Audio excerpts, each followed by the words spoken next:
This is Pop Culture Hero, and today we'll be talking about Transformers Animated. This is the Cybertron Protoform Prime. This is Earth Mode Prime. He has a mouth plate, he has a gigantic gun that you can... I'm not sure if it attaches from the back, but I assume it does because it's... Oh, right, it's a gigantic axe. Unlike his Protoform axe, this is a huge axe with a cannon on it. Or something. Anyway, it's got good proportions just on the main body. Look at that. That is Prime. Can't wait to see that painted up. It has a faceplate, and the chin doesn't bother me at all. Great figure. Now, as for Protoform Optimus, he's got a cool shield, he's got a cool sword. Well, it's an axe. That shield is strangely making it a bit blockier, making it more suitable. The shape of the vehicle is in tune with the protoforms for the movie. If you'll remember those toys, the bluish sort of comet-shaped protoforms for the movie. That's what this looks like, but it also is made to function like the War Within Cybertronian stuff. That's its real function. He's the only thing I don't really like about Bumblebee are these claws that you can on these little drills, because he's supposed to be a miner of some sort, or a repair bot, as he says in the trailer.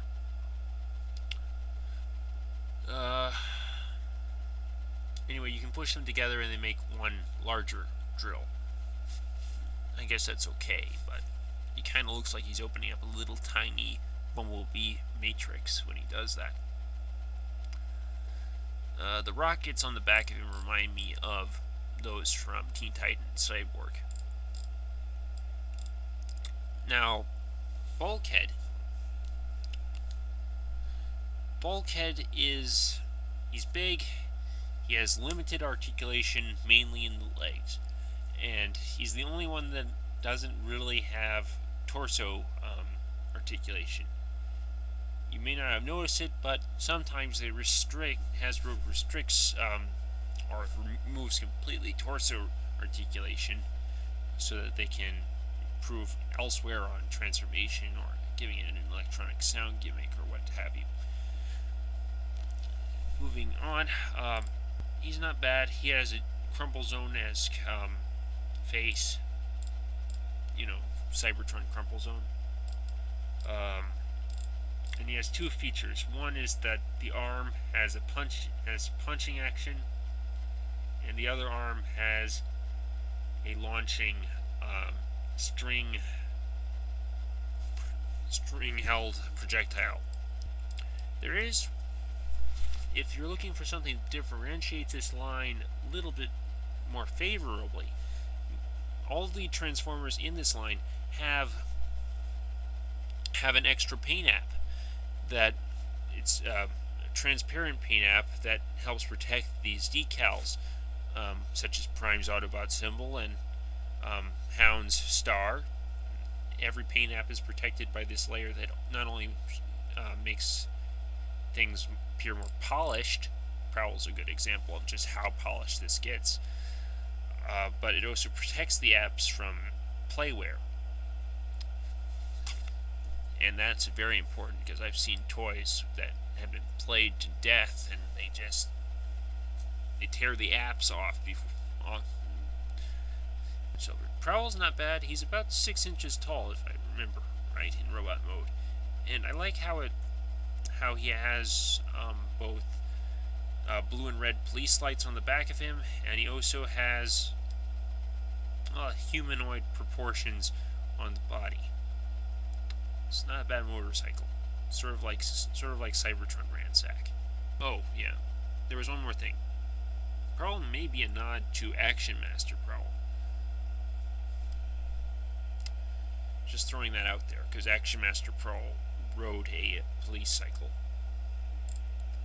because they couldn't transform. It helps them get around. Could be a nod to that. Ratchet is probably the Autobot I rank as the worst. It's a good blocky vehicle. I'll give it them, but until I know what that robot mode is supposed to do, it's the most kibbly thing I've ever seen. Look at all these things dangling off of it. Let's see. What else? There's Grimlock. Grimlock's got a sword that's somehow very... might have a gimmick in it. Some sort of light sourcing, perhaps. And Slag has a club. Slag's looking very nice. Grimlock's got a crumple zone mouth. You either love that or hate it, but I like his claws in his robot mode.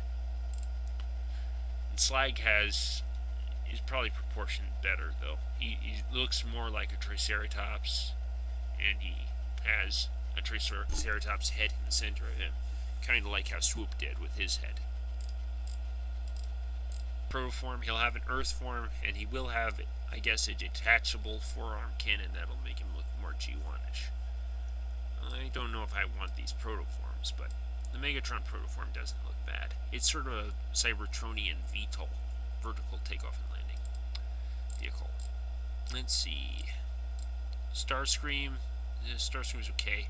I don't think it looks that much like Thundercracker. Even if it has this dark blue to it, it has that yellow for the weapons and the red, so that identifies it as Starscream, but I don't like that gigantic chin.